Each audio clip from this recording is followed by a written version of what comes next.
বিয়ের ৩ বছরও আমি মা হতে পারিনি কেন জানেন? আমার স্বামী আমার সাথে কখনো রিলেশন করেনি। কাট স্বরে। শারুর কাট স্বরের বাক্যবচন শুনে থতমত মুখশ্রীতে শারুর ভাবভঙ্গি অবলোকন করলেন কল্যাণী। পাশে রাখা টিস্যুর বাক্স থেকে এক টিস্যু নিয়ে কপালের ঘাম মুছলেন। কণ্ঠস্বর নিচু করে বলে উঠলেন, সম্পর্কে তোমার জেঠি শাশুড়ি হই। এখন শেরহাম আর তোমারও ডিভোর্স করালে বিষয়টা কেমন দৃষ্টিকটু লাগবে না? শারু কঠিন দৃষ্টিপাত করল কল্যাণীর দিকে। কণ্ঠে কঠিনতা বজায় রেখে বলে উঠল, আপনাদের বংশবৃদ্ধি করতে পারছি না দেখে কম কটু কথা তো আমাকে শোনাচ্ছেন না, অথচ সমস্যা তো আপনাদের ছেলের মধ্যে রয়েছে, তা আপনাদের বোধগম্য হচ্ছে না। আপনাদের ছেলে আমার সাথে ফিজিক্যাল রিলেশন না করলে আমি কিভাবে আপনাদের সুখবর দিব আচার্য? কল্যাণী ভ্যাবাচ্যাকা খেয়ে গেলেন। হাঁসফাঁস করতে করতে কল্যাণী মিনমিন সরে বলে উঠল, তুমি শেরহামকে কিছু বলছো না এ বিষয়ে? আলাদা করে বলার প্রয়োজন বোধ করছি না। বাড়িতে প্রতিদিন আমার বাচ্চা হওয়া নিয়ে খোঁটা শুনতে হয় আপনার জায়ের কাছ থেকে। কেন? কতবার শেরহামকে সিডিউস করার চেষ্টা করছি, ফল হিসাবে ব্যালকনিতে রাত্রি যাপন করা ছাড়া আর কিছুই পাইনি। অনেক হয়েছে, আর না। মানুষ আমাকে অক্ষম বলে, যে যেভাবে পারছে কথা শোনাচ্ছে। আমার দ্বারা আর সহ্য হচ্ছে না এসব। আমার ডিভোর্স চাই, আর ডিভোর্স পেপার আপনি রেডি করে দিবেন। কল্যাণী কী বলবেন বুঝতে পারছেন না। এতদিন বাড়িতে সবাই শারুর মা না হওয়া নিয়ে হাজারটা কথা শুনতে হচ্ছে শারুকে। সবাই ভাবছে শারুর মা হওয়ার অক্ষমতা রয়েছে, অথচ সমস্যা শারুর না, শেরহামের। কল্যাণী এখন শারুকে এর কি সমাধান দিবেন বুঝতে পারছে না। কল্যাণী একজন উকিল। শারু হচ্ছে কল্যাণীর জায়ের পুত্রবধূ। জেঠি শাশুড়ি হয়ে কীভাবে বাড়ির ছেলে আর পুত্রবধূ ডিভোর্স করবেন ভেবে পাচ্ছেন না কল্যাণী। তুমি শান্ত হও শারু। শেরহামের সমস্যা কি ওর থেকে জানার চেষ্টা করো। ওর কি বাহিরে অ্যাফেয়ার চলছে বিধায় তোমার সাথে সম্পর্ক করছে না, এটা জানার চেষ্টা করো। বৈবাহিক জীবনে ঝামেলা হবে তাই বলে ডিভোর্স দিলে যে ঝামেলা শেষ হয়ে যাবে তা নয় কিন্তু। একটা ডিভোর্সি মেয়েকে কতটা সাফার করতে হয় লাইফে তা নিশ্চয় জানো। তাই বলছি ভেবে দেখো শেরহাম কেন এমন করছে। এখন বাড়ি যাও, ঠান্ডা মাথায় ভাবো। শারু নিশ্চুপ হয়ে যায়। নারীর কাছে সবচেয়ে বড় পাওনা হচ্ছে একটা সন্তান। শেরহাম তার হাজবেন্ড। তাদেরকে বৈবাহিক জীবনে ৩ বছরের পূর্ণতা হয়েছে। তবে এই ৩ বছর শেরহাম কখনো শারুর ধারে কাছে আসেনি। রূপ সৌন্দর্য এর কারণে সে কাছে আসছে না তা নয়। শারু যথেষ্ট সুন্দরী, তবু শেরহামের কখনো মন টানেনি তার এই সৌন্দর্যের মাঝে হারিয়ে যেতে। বিয়ের ১.৫ বছর অবধি ঠিক ছিল। কেউ শারুকে বাচ্চা নিয়ে কোনো প্রশ্ন করেনি। তবে সেই ১.৫ বছর কখনো শেরহাম তার দিকে ফিরেও চায়নি। এক বিছানায় ঘুমালে কখনো শারুর সংস্পর্শে আসে নাই শেরহাম। শারুর কাছে বিষয়টা অতীব আশ্চর্য লাগলেও কারো সাথে লজ্জায় শেয়ার করতে পারেনি। কতভাবে শেরহামকে আকৃষ্ট করার চেষ্টা করেছে তার মোহে। প্রথম শেরহাম তার দিকে এক নজর তাকিয়ে তাকে অবজ্ঞা করে চলে যেত। এরপর তো শারুকে বেলকনিতে রাত্রি যাপন করাতো। এমনি এক বৃষ্টিমুখর সন্ধ্যা রাত। বাড়ির লোকজন সবাই দাওয়াতে গিয়েছে। শারুর খারাপ লাগছিল দেখে সে যায়নি। শারু যাচ্ছে না দেখে শারুর শাশুড়ি শেরহামকেও যেতে মানা করলো। সেদিন সন্ধ্যায় ব্যালকনিতে দাঁড়িয়ে সিগারেট ফুঁকছিল শেরহাম। শারুর কী হলো, হুট করে শেরহামকে পেছন থেকে জড়িয়ে ধরল। শারু ভেবেছিল আজকে হয়তো শেরহাম তাকে আপন করে নিবে। শারু শেরহামের ঠোঁটের দিকে অগ্রসর হয়েছিল ভালোবাসার আশায়। তবে তাকে ভুল প্রমাণ করে দিয়ে শেরহাম ঘর কাঁপানো ধমক দিয়েছিল শারুকে। সেদিন শারু পারছিল না সেখানে চিৎকার করে কান্নাকাটি করতে। শেরহামকে চুমু খাওয়ার বাসনা প্রেষণ করাতে সেদিন শেরহাম শারুকে সেই সন্ধ্যা থেকে রাতের ৮টা অবধি প্রবল বৃষ্টির মাঝে দাঁড় করিয়ে রেখেছিল। শেষে শারুর অবস্থা বেশি খারাপ হতেই শেরহাম তাকে ঘরে আসতে বলেছিল। শারু জ্ঞান হারাবে এমন হয়ে পড়েছিল, সে শুধু টলছিল। তবুও শেরহাম তাকে ছুঁয়ে অবধি ঘরে আনেনি। পুরনো কথা ভেবে দীর্ঘশ্বাস ফেলল শারু। গম্ভীর কণ্ঠে কল্যাণীকে বলে উঠল, ঠিক আছে, ভেবে দেখব বড়মা। আজকের পর থেকে যদি আমি আমার নামে বাজে কথা শুনি তাহলে এক মুহূর্ত এই বাড়িতে থাকবো না। আপনাদের ছেলের মুখের উপর ডিভোর্স পেপার ছুঁড়ে মেরে চলে আসছি বলেই শারু উঠে চলে গেল।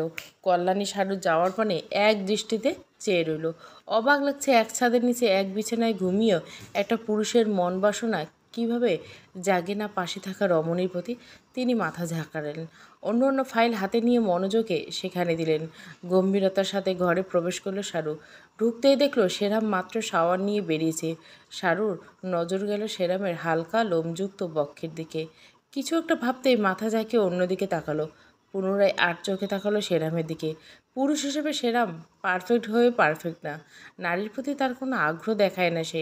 মাঝে মাঝে শারু ভাবে বাবা মা ভুল করে ওই জেন্ডারের লোকের সাথে তার বিয়ে দিয়েছে নাকি। এদিকে শারুর এমন চাহনি খেয়াল করলো সেরাম। একবার পূর্ণ দৃষ্টি দিল শারুর দিকে, অতঃপর টি শার্ট গায়ে দিতে দিতে বলে উঠল, এইচএসসিতে বাকি তো অল্প দিন, প্রিপারেশন কেমন তোমার? হঠাৎ আকাশ পাতাল ভাবনার মাঝে সেরামের প্রশ্নে ভ্যাবাচাকা খেয়ে গেল শাহরুখ। ভরকে যাওয়া গলায় হট করে বলেই দিল, চুমু খাবো। সেরাম পারফিউম দিচ্ছিল শরীরে। পরীক্ষার কথা জিজ্ঞাসা করতে চুমুর কথা বলায় ভুরু কুচকে সেরাম। পেছন ফিরে শারুর দিকে চাইতে শারু আরও ভোরকে মিনমিন স্বরে বলল, না না, মানে ভালোই। বলে আর এক মুহূর্ত দেরি করল না, ছুটে গেল ব্যালকনিতে। সেরাম মুখ গম্ভীর করে ঘর থেকে বের হয়ে গেল। এদিকে ব্যালকনিতে এসে নিজেকে নির্লজ্জ উপাধি দিচ্ছে শারু। শারু যখনই সেরামকে কিছু বলতে যায় ভুল হুট করে অপ্রীতিকর কিছু বলে ফেলে। এই নিয়ে শারুর আফসোসের শেষ নেই।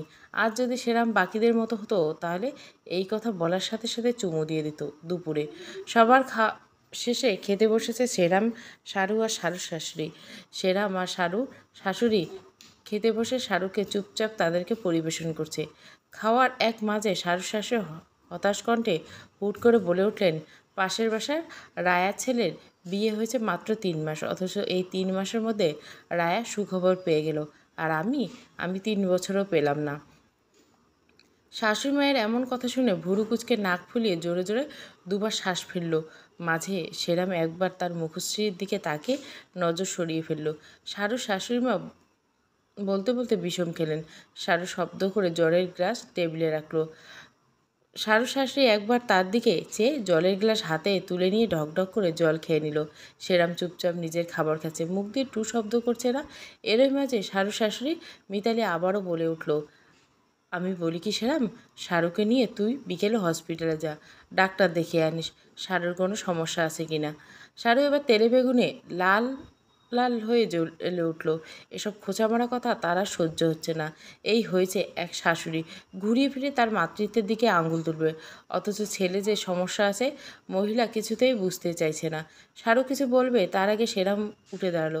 গম্ভীর স্বরে শাহরুকে বলে ওঠো, ঘরে এসো তাড়াতাড়ি। শারুর মনে লাড্ডু ফুটলো কেন জানি। চুমুটুমু খেতে তো জামাইরা বউকে বলে ঘরে এসো তাড়াতাড়ি। শাশুড়ির কথা শুনে হয়তো আজকে সেরাম তাকে ভালোবাসা দিবে। খাওয়ার লোভে রুমে প্রবেশ করলো শারু। ঢুকতে দেখলো সেরাম গম্ভীর মুখশ্রীতে তার দিকে তাকিয়েছে। এই তাকানোর মানে বুঝলো শারু। ভুরু কুচকে তাকিয়ে রইল সেরামের দিকে। এদিকে এসো, গম্ভীর কণ্ঠস্বর বলে উঠল সেরাম। শারু মুখ গোমরা করে এগিয়ে গেল সেরামের দিকে। সেরামের থেকে এক হাত দূরে দাঁড়ালো সে। হুট করে সেরাম শারুর হাত ধরে টান দিয়ে নিজের বুকের সাথে মিশিয়ে নিল। ঝুঁকে শারুর কানে গম্ভীরভাবে বলে উঠল, জেঠিমনির কাছে ডিভোর্স পেপার রেডি করতে গিয়েছিলে? শারু জমে গেল। একই বিছানায় এতদিন থাকার পরও এই প্রথম সে সেরামের এত কাছে এসে তার বুকে। সেরামের প্রশ্ন শারুর কর্ণপাত হলো না। সে তো জমে গেছে সেরামের বুকে স্পর্শে এসে। কি বললাম, তুমি জেঠিমনির কাছে গিয়েছিলে ডিভোর্স পেপার রেডি করতে? হুঁশ ফিরল শারুর। হালকা কম্পিত স্বরে বলল, হ্যাঁ হ্যাঁ গিয়েছিলাম। নিচু স্বরে, কেন? শারু কী বলবে বুঝে উঠতে পারছে না। এই প্রথম সে সেরামের এতটা কাছে। হৃৎস্পন্দন মনে হচ্ছে তড়িৎ গতিতে দৌড়াচ্ছে। অন্য সময় হলে এতক্ষণে শারু সেরামের চোখের সামনে আঙ্গুল তুলে বলতো কী কারণে ডিভোর্স পেপার রেডি করতে গিয়েছিল, কিন্তু এখন শারু কোনো যেন বলতে পারছে না। ঢোক গিল শারু, নিঃশ্বাস নিল প্রাণ ভরে এবং নিঃশ্বাস ফেলল জোরে। সেরাম সেই গরম নিঃশ্বাস অনুভব করলো। শারু আর একটু নিজের বুকের মধ্যে চেপে ধরল। আপনার সাথে আমি থাকতে ইচ্ছুক না। আশা করি, কেন বুঝতে পারছেন? বাড়ির পরিস্থিতি আপনার মায়ের কথাবার্তা স্পষ্ট বোঝার কথা। সবাই আমার মাতৃত্বের দিকে আঙুল তুলছে। অনেক সহ্য করছি, আমার দ্বারা আর সম্ভব না। সেরাম পুরোটা শুনল, কিছুক্ষণ চুপ রইল। রুমটা এখন গম্ভীর ও নীরবতায় পরিপূর্ণ। অতঃপর নীরবতা ভেঙে সেরাম বলে উঠল, আচ্ছা এখন তুমি কি প্রস্তুত বাচ্চা প্রসেসিং শুরু করতে? শারু ভড়কে গেল। কি কথার প্রসঙ্গে কি কথা বলছে লোকটা, তার অবাক লাগছে। সে কি স্বপ্নে আছে? যে লোক মুখ ফুটে কোনোদিন বেশি কিছু বলেনি পড়ালেখার বিষয় বাদে, সেই লোক আজ এসব বলছে? কিভাবে সম্ভব এটা? শাহরুখ মুখে তুলে হাঁ করে তাকালো সেরামের দিকে। সেরাম গম্ভীর ভাব বজায় রেখেছে মুখশ্রীতে। আমি কি স্বপ্ন আছি? একটা চিমটি কাটুন আমাকে। সেরাম চুপ করে রইল, চিমটি কাটল না। শাহরুখ বলল, হ্যাঁ এবার ঠিক আছে, এটা স্বপ্নই। নয়তো চিমটি তো কাটতেন। দিবাস্বপ্ন দেখার লিমিট থাকে। আমি তো তা ক্রস করে ফেলছি আফসোসের স্বরে। সেরাম এবারেই নিরত্তর। এত বছর শাহরুখ যা চেয়েও পায়নি, তা আজ অনাকাঙ্ক্ষিত পেয়েছে সেরামের কাছ থেকে। সেরাম ঝুঁকে শাহরুর অধৈর্যরা আঁকড়ে ধরল নিজের অধর দ্বারা এবং কামড় দিল। দিয়ে এক মুহূর্ত দেরি করল না, ভরাট কণ্ঠে বলে উঠল, পড়ার টেবিলে গিয়ে বসো। বলে শাহরুখকে ছেড়ে ঘর থেকে বেরিয়ে গেল সেরাম। এদিকে সেরামের এহেন কাজে বরফে পরিণত হলো শাহরুখ। সেরাম তাকে চুমু খেয়েছে, অবিশ্বাস্য। ঠোঁটে হাত দিল শাহরুখ। ছুতে ব্যথা অনুভব করলো খানিকটা। সেরাম কামড় দিয়েছে। ব্যথা যেহেতু অনুভব হচ্ছে, তাহলে এটা বাস্তব, স্বপ্ন না। শাহরুর মাথা ঘোরানো দ্বারপ্রান্ত। এই লোক তাকে চুমু খেয়েছে? ঠোঁটে হাত দিয়ে ফ্রিজ হয়ে দাঁড়িয়ে রইল শাহরুখ। এমনভাবে জমে দাঁড়িয়েছে যেন সে এই মুহূর্তে পৃথিবীর বাইরে। এই লোকটা বিয়ে 3 বছর এই প্রথম আমার এত কাছে এসেছে, আমাকে চুমু খেয়েছে? কীভাবে সম্ভব? শাহরুখ নিজের ভাবনার মাঝে দরজার দিকে নজর গেল। সেরাম দরজায় হেলান দিয়ে দাঁড়িয়ে বুকে হাত ভাঁজ করে ভুরু কুঁচকে তার দিকেই তাকিয়েছে। ইতস্তত বোধ করলো শাহরুখ। সেরাম ইশারা করলো পড়ার টেবিলে গিয়ে বসতে। শাহরুখ সেরামকে এক এক নজর দেখে এগিয়ে গেল টেবিলের দিকে। সেরাম এসে তার পাশে চেয়ার টেনে বসলো। পরীক্ষার মাত্র অল্প কিছুদিন বাকি, প্রিপারেশন কেমন? ভালো। যদি কিছু বাকি থাকে তাহলে শুরু করো এখন থেকে। শাহরুখ কোনো উত্তর করলো না, পড়া শুরু করলো। সেরাম তার পাশেই বসে রইল, তার নজর ফোনের দিকে। শাহরুখ ভেবে পাচ্ছে না এই লোকটা এভাবে তার পাশে শুধু শুধু বসে আছে কেন। হুট করে চুমু খেলো, ওই রকম বাচ্চা নেওয়ার প্রসেসিংয়ের কথা বলল আনএক্সপেক্টেডভাবে, এখন এভাবে পাশে বসে আছে। শাহরুখ ভেবে পাচ্ছেন না লোকটার মাথায় স্ক্রু কি শক্ত হয়ে গেছে। শাহরুর মনে প্রশ্ন জাগলো, আজকে যে সে তার জেঠি শ্বশুরের কাছে ডিভোর্স পেপার রেডি করতে গিয়েছিল তা সেরাম কীভাবে জানলো? শাহরুর মনে প্রশ্নটা ঘুরপাক খেতে লাগলো। এক পর্যায়ে সে সেরামকে মিনমিনিয়ে বলে উঠল, জেঠিমুনির কাছে যে ডিভোর্স নিতে গিয়েছিলাম আপনি কিভাবে জানলেন? সেরাম ফোনের থেকে নজর সরালো, তার দিকে শান্তিতে দৃষ্টি তাকালো। শাহরু নজর সরিয়ে ফেলল। এই শান্ত দৃষ্টিতে তার হৃৎস্পন্দন তড়িৎ বেগে ছুটল। এ যেন চলন্ত ট্রেনকে হার মানাবে। জেঠিমণি বলেছেন গম্ভীর কণ্ঠে। শাহরুর চুপ করে রইল, বলার মতো আর কিছুই নেই, তাই চুপ থাকাটাই ভালো। শাহরু পড়ায় মনোযোগ দিয়ে গিয়েও থেমে গেল সেরামের বচন শুনে। পরীক্ষা শেষ হোক, এরপর কাউকে তোমার মাতৃত্ব নিয়ে কথা তোলার সুযোগ দিব না। তৈরি থেকো, you know what I mean. গম্ভীর কণ্ঠে। শাহরুর শরীরে শীতল শিহরণ বয়ে গেল। সেরাম এই কথাটা বলার সাথে সাথে উঠে দাঁড়ালো, এরপর হনহন করে বেরিয়ে গেল ঘর থেকে। এদিকে শাহরু থমকে রইল। হুট করে সেরাম এত কিছু বলবে ভাবেনি শাহরুখ। শাহরুখ কীভাবে প্রতিক্রিয়া দেখাবে বুঝে উঠতে পারছে না। ডিভোর্সের কথা শুনে সেরাম এমন এমন কথা বলছে যা শাহরুখকে কাঁপিয়ে তুলতে বাধ্য করছে। সেরাম যাওয়ার সময় সেই ভূমিকম্পনের কথাটা বলে গেছে। এখন শাহরুখ চাইলেও পড়ায় মন বসাতে পারছে না। অদ্ভুত কিছু অনুভূতি করছে শাহরুখ। বিছানাতে শাহরুর ফোন রাখা ছিল। কলের শব্দে বিছানার দিকে তাকালো, ধীর গতিতে উঠে গিয়ে ফোনটা হাতে নিল। সেরামের নাম্বার। শাহরুখ ভুরু কুঁচকাল। এই তো লোকটা উঠে বাইরে গেল, আবার ফোন কেন দিচ্ছে? শাহরুখ রিসিভ করতে যাবে এমন সময় কলটা কেটে গেল। শাহরুখ গম্ভীর চিন্তায় মগ্ন হলো। বেশি গভীরে যাওয়ার আগে আবারও কল আসলো। হালকা ঘেঁষে কলটা রিসিভ করলো শাহরুখ। ওপাশ থেকে গম্ভীর স্বরে সেরাম বলে উঠল, এত কিছু ভাবাভাবির কিছু নেই, চুপচাপ পড়তে বসো। আমার কথা এত শক্ট হওয়ার কিছু নেই।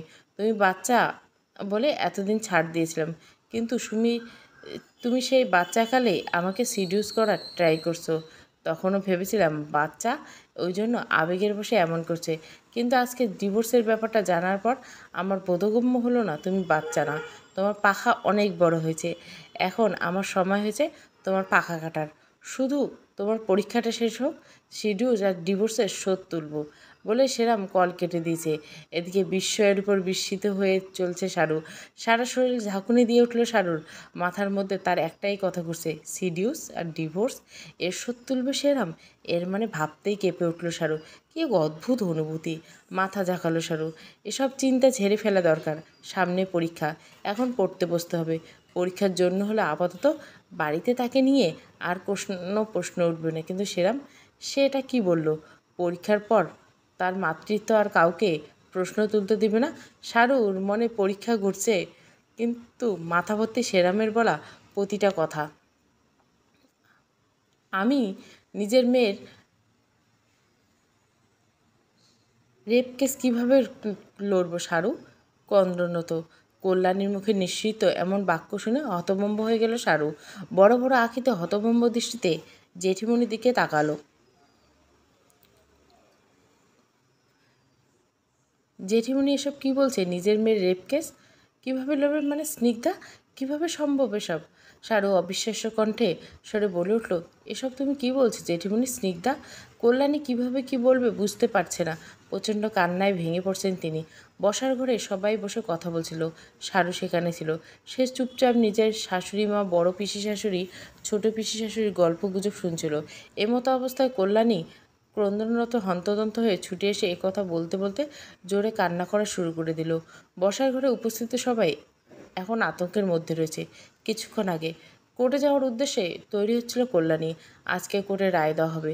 সেই কেসে রায় দেওয়া হবে যেই কেস কল্যাণী লড়ছেন।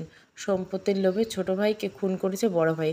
যাকে খুন করা হয়েছে তার একটা মাত্র মেয়ে, খুব ছোট বয়স, 4 কি 5। সম্পত্তি এমন এক জিনিস যার মোহে পড়ে মানুষ সর্বোচ্চ ঘৃণিত কাজ করে ফেলে, এমনকি মায়ের পেটের আপন ভাইকে অবধি খুন করে। কল্যাণী পুরোদমে এই কেসটা নিয়ে তদন্ত করছিল। সব প্রমাণ আজকে কোর্টে পেশ করবেন। তিনি পুরোদমে কনফিডেন্স রেখেছেন যে উনি ওই লোকটাকে ন্যায় পাইয়ে দিবেন, সত্যের জয় করাবেন। এমন আকাশ পাতাল ভাবনার মাঝে ফোন বেজে উঠল ওনার। ফোনটা হাতে নিয়ে ভুরু কুঁচকে গেল কল্যাণীর। থানার পুলিশ অফিসার এসআই আহাজিব কল করছেন। ভুরু কুচকে কলটা রিসিভ করতে তিনি ওপাশ থেকে ভরাট কণ্ঠ অফিসার এস কে আহাজিব বলে উঠলেন, কল্যাণী ম্যাডাম, শিকদার শাহাবুদ্দিন সরকারি হসপিটালে, কাল্পনিক নাম, আসুন ইমার্জেন্সি। আপনার মেয়ের রেপ হয়েছে, মারাত্মক সিচুয়েশন, দ্রুত আসুন। মুহূর্তে কল্যাণী বরফের ন্যায় জমে গেল। থমকে দাঁড়িয়ে রইলেন ফোন কানে নিয়ে। পৃথিবী যেন কল্যাণী থমকে গেছে। একটা মাত্র মেয়ে, এবার ইন্টার ফার্স্ট ইয়ারে অধ্যয়নরত। কিভাবে কি হিসাব মেলাতে পারছেন না কল্যাণী। মেয়েটা কালকেই মামার বাড়ি গেছে। তাহলে আজকে এমন খবর ওনার কানে কেন আসলো? হঠাৎ কল্যাণী বোধগম্য হলো। অসহায় মাতৃকার মতো কেঁদে উঠল। তার ফুলের মতো ছোট্ট মেয়েটার সাথে যে কত বড় অন্যায় হয়েছে বেশ বুঝতে পারছেন তিনি। ব্যাগের মধ্যে ফোনটা ঢুকিয়ে নিলেন। ব্যাগটা হাতে নিয়ে কোনো মতে দেওয়াল হাতড়ে হাতড়ে সিঁড়ি বেয়ে নিচে বসার ঘরে নেমে আসতে ভেজা আঁখিতে। কল্যাণী হসপিটালে প্রবেশ করতে যেন পরিস্থিতি গম্ভীর ভারী হয়ে উঠল। কল্যাণী অসহায় কান্না। হসপিটালে প্রতিটি মানুষ নির্বিকার নিশ্চুপভাবে একজন মায়ের অসহায় কান্না শুনছে। এই কান্না গায়ের পশম দাঁড় করানোর মতো ক্ষমতা রাখে। কল্যাণীর অসহায়ের মতো কাঁদতে কাঁদতে আইসিইউর সামনে দাঁড়ালো। কল্যাণী পিছু পিছু শারুর শাশুড়ি মিতালি এবং 2 ননদ ও ননাসের সাথে স্বামীরাও আসলো। বাড়ির বাকি সদস্যরা খবর দেওয়া হয়েছে, তারা পথেই আসছে। আমার মেয়ে মিতালি, আমার মেয়ের সাথে এ অন্যায় কেন করলো মিতালি? আমার বাচ্চা মেয়েটা, আমার মাটা ক্রন্দনরত অবস্থায়। মিতালি নিঃশব্দে কান্না করছে। কল্যাণীকে কিছু বলার ভাষা খুঁজে পাচ্ছে না। যবে থেকে রায়বাড়িতে স্নিগ্ধার আগমন ঘটেছে সেই থেকে নিজের নারী ছেঁড়া সন্তানের থেকেও বেশি ভালোবেসেছে স্নিগ্ধাকে। বাড়ির সকলের চোখের মণি হচ্ছে স্নিগ্ধা। এই রায় পরিবারের স্নিগ্ধাই হচ্ছে একমাত্র মেয়ে। সেই সকলের চোখের মণি একমাত্র মেয়ের এই করুণ পরিস্থিতি কিছু বলার মতো খুঁজে পাচ্ছে না কেউ। কল্যাণী আইসিইউ দরজায় জোরে জোরে ধাক্কা দিচ্ছে আর কান্না করতে করতে বলছে, দরজা খোলো, আমি আমার মেয়েকে দেখব। আমার স্নিগ্ধা, আমার মাকে দেখব, দরজা খোলো, চিৎকার করে। শাহরু ফ্রিজ হয়ে দাঁড়িয়ে আছে। চারিদিকে কী হচ্ছে তার বোধগম্য হচ্ছে না। এমনভাবে দাঁড়িয়ে আছে যে কেউ শাহরুখকে দেখলে মনে করবে শাহরু মানুষের মতো দেখতে, এক ম্যানিকুইন। চোখের পলক পড়ছে না তার। স্থির হয়ে চেয়ে আছে কল্যাণীর দিকে। শারুর বড় পিসি শাশুড়ি এগিয়ে এসে কল্যাণীকে বুকে জড়িয়ে ধরলেন। ক্রন্দনত স্বরে বলে উঠলেন, একটু শান্ত হও বৌদি, এভাবে ভেঙে পড়ো না। স্নিগ্ধার কিচ্ছু হয়নি, ওরা সবাই মিথ্যে বলছে। মাতৃকার মন এত সহজে সন্তানের সাথে অন্যায় হওয়ার কথা শুনে শান্ত হতে পারে না। কল্যাণীর ক্ষেত্রে তেমনটাই হয়েছে। তিনি কিছুতেই শান্ত হচ্ছে না। কল্যাণীর কান্নার বেগ বৃদ্ধি পাচ্ছে, সেই সাথে অসত্য। জেঠিমণি। কল্যাণী তাকালেন। শেরহামকে দেখতে পেয়ে নিজেকে আরও বেশি অসহায় মনে পড়লেন। ঝাঁপিয়ে পড়লেন শেরহামের বুকে। কান্নার বেগ বৃদ্ধি করে অস্ফুট স্বরে বলে উঠলেন, আমার স্নিগ্ধা, ওইটুকু বাচ্চা মেয়েকে, আমার নিজেকে এত অসহায় লাগছে শেরহাম, আমার ফুলের মতো বাচ্চাটা। শেরহাম যেন মনে হলো কেউ তার কণ্ঠনালীতে পা চেপে ধরেছে। বুকের মধ্যে এক বিশাল পাথরের উপস্থিতি অনুভব হলো তার। চোখের কোনো অশ্রু জমতে শুরু করছে তার। মায়ের পেটের বোন নেই, স্নিগ্ধাকে সেই মায়ের পেটের বোন ভেবে আসছে। স্নিগ্ধা মুখ ফুটে কিছু বলার আগে সবসময় তার আবদার পূরণ করছে। আজকে সেই বোনের এমন করুণ দুর্দশা মানতে পারছেন না সেরাম। আইসিইউ দরজা খুলে একজন বের হলো। ডাক্তার সাফান, মুখে মাস্ক পরিত। মাস্ক সরাতে তার বিরস মুখশ্রী পরিলক্ষিত হলো। গম্ভীর স্বরে বলে উঠলেন, পেশেন্টের সিচুয়েশন ভালো না, অতিরিক্ত ব্লিডিং হয়েছে, সেই সাথে প্রচুর টর্চার করা হয়েছে। আমরা আমাদের সর্বোচ্চটা দিয়ে ট্রিটমেন্ট করছি, এর বাকিটা আপনাদের প্রে ও সৃষ্টিকর্তার উপর নির্ভর করবে। ভেতরে পুলিশ অফিসাররা আসেন, পেশেন্টের বয়ান নেওয়ার চেষ্টা করছেন। আপনাদের মধ্যে দুজন ভেতরে গিয়ে ওনাকে দেখে আসতে পারেন। ভেতরে যাওয়ার কথা শুনে কল্যাণী শেরামকে ছেড়ে দিলেন। ছুট লাগালেন আইসিইউর ভেতরে। মুখে অক্সিজেন মাস্ক পরা, শরীরে ব্যান্ডেজ, মুখে অজস্র আঘাতের চিহ্ন। চোখের এক পাশ ফুলে আছে, ঠোঁট কেটে ফুলে নীল হয়ে গেছে, চেহারা ফ্যাকাশে হয়ে গেছে। স্নিগ্ধা কল্যাণীকে দেখল। তার ছোট্ট করে মেলা চোখজোড়া মাকে প্রাণ ভরে দেখল। এক পর্যায়ে ডুকরে কেঁদে উঠল। মেয়ের এমন ডুকরে কেঁদে ওঠা দেখে কল্যাণী নিজেকে ধরে রাখার প্রাণপণ চেষ্টা করছে। তিনি একজন উকিল, শক্ত মনের মানুষ। মেয়ের এই অবস্থা কিছুতেই তিনি ভেঙে পড়বেন না। তিনি ভেঙে পড়লে যে স্নিগ্ধাকে তিনি আগলে রাখতে পারবেন না। মেয়েটা তো এমনিতেই চূর্ণ বিচূর্ণ হয়ে গেছে। ম্যাডাম, নিজেকে সামলানোর চেষ্টা করুন। মেয়েকে অভয় দিন। অনেক বয়ান দিতে বলা হচ্ছে, কিন্তু তিনি কিছুতেই বলছেন না, থম মেরেছেন। আপনার মেয়ে এই কেসটা আপনাকে লড়তে হবে, তাই দয়া করে ওনাকে সব সত্যিটা বলতে বলুন। ওনার এই বয়ানের জন্য আমরা সেই কালপিটকে শাস্তি দিতে সক্ষম হব, নয়তো সেই কালপিটের দ্বারা আবারও কোনো নিষ্পাপ মেয়ের জীবনের ঝুঁকি আছে। পুলিশ অফিসার এসকে আজিব থমথমে স্বরে বলে উঠলেন। কল্যাণী কিছু সময় নিলেন। এরপর স্নিগ্ধার পাশে গিয়ে স্নিগ্ধার হাতে হাত রাখলেন। আলতোভাবে মৃদু স্বরে বলে উঠলেন, মা, ভয় নেই, এই তো তোমার মা চলে এসেছে। আমি আছি তোমার পাশে। তোমার কিছু হয়নি মা, ভয় পেও না। যা যা হয়েছে, যারা এমন করছে সবটাই বলো, ভয় পেও না। তোমার মা তোমার পাশে আসে মৃদু স্বরে। মায়ের এমন মৃদু স্বরে বাক্য বচন শুনে স্নিগ্ধা আরও বেসামাল হয়ে পড়ো। কান্নার বেগ বৃদ্ধি পেল। মেয়ের এমন কান্না কল্যাণীর হৃদয় ঝড় তুলল। সব ভেঙে চুরমার হয়ে যাচ্ছে ভিতরটা। তিনি আলতো হাতে স্নিগ্ধার মাথায় হাত বুলিয়ে বলে উঠলেন, আমি আছি তো তোমার পাশে মা, কাঁদে না, বলো সবটা। কল্যাণী থমথমে মুখে অফিসার এসকে আজহাবের দিকে তাকালেন। ইশারা করলেন রেকর্ড শুরু করতে। স্নিগ্ধার কান্নার বেগ কমে এসেছে। মেয়েটার আর কাঁদার ক্ষমতা নেই। মেয়ের এমন করুণ চেহারা সহ্য করতে পারছেন না আর কল্যাণী। কল্যাণীর পাশে সেরাম এসে দাঁড়ালো। কল্যাণী ভেজা নেত্রপল্লব সেরামের দিকে তাকালো। কল্যাণী ফোনটা বেজে উঠল। কল্যাণী ফোনটা হাতে নিলেন, দেখলেন আননোন নাম্বার। ঢোক গিলে সেরামের দিকে তাকালেন। এরপর অফিসারের দিকে তাকিয়ে স্নিগ্ধার দিকে তাকিয়ে বেরিয়ে গেলেন কক্ষ থেকে। কল রিসিভ করলেন কল্যাণী। কিছু বলার আগে অপর পাশ থেকে হাসির আওয়াজ শুনতে পেলেন। হাসির মাঝে তেজালো পুরুষের কণ্ঠ। কেউ বলে উঠল, ভদ্রভাবে বলছি, হয় মেয়ের জামাই করুন, না হয় এই কেসটা থেকে সরে যান। কিন্তু কোনোটাই করলেন না। এখন মেয়ের মান সম্মান হারালেন, সেই সাথে কেসটাও হ্যান্ডেল করার মানসিকতা। এক ঢিলে দুই পাখি শিকার করলাম। মাঝে মজাও নেওয়া হলো তেজালো কণ্ঠে। কল্যাণী থমকালো, ফোন কানে রেখে দুপা পিছিয়ে গেল। বর্তমান যেই কেসটা হ্যান্ডেল করছে, ওই কেসের প্রেক্ষিতে আজ তার মেয়ের এত বড় সর্বনাশ হয়েছে। ভাবতেই স্নিগ্ধার এই অবস্থার জন্য নিজেকে দোষী দায়ী করলেন। ওনার জন্য আজ ওনার ফুলের মতো মেয়েটার সাথে এত বড় অন্যায় হলো। জামাই না হয়ে জামাইয়ের অধিকার নিলাম। খারাপ না, ভালোই লেগেছে। যাই হোক, আশা করি এরপর আর সাহস করবেন না কেসটা তেজমাখা কণ্ঠে। নিশ্চুপ থমকে রইল কল্যাণী। ওনার মনে হচ্ছে মা হিসেবে উনি ব্যর্থ। ওনার এই ব্যর্থতার কারণে আজ তার ফুলটাকে নির্মম অত্যাচারের শিকার হতে হয়েছে। নিজেকে কি ক্ষমা করতে পারবে কল্যাণী? একজন অসহায় মায়ের ন্যায় পাইয়ে দিতে গিয়ে নিজের ফুলটাকে ঝরিয়ে ফেললেন তিনি। মানতে কষ্ট হচ্ছে ওনার। এই তো মেয়েটাকে কালকে সুস্থ সবল হয়ে মামার বাড়িতে গেল, আর আজকে মেয়েটার এই অবস্থা। কল্যাণের আকাশ পাতাল ভাবনার মাঝে ওপাশ থেকে আবারও বলে উঠল, প্রাণে বাঁচার মতো করে ছেড়ে দিয়েছি আপনার মেয়েকে। এরপর কেসটা বন্ধ না করলে জান নিয়ে নিব। নেওয়ার আগে অবশ্য আবার মজা নেব।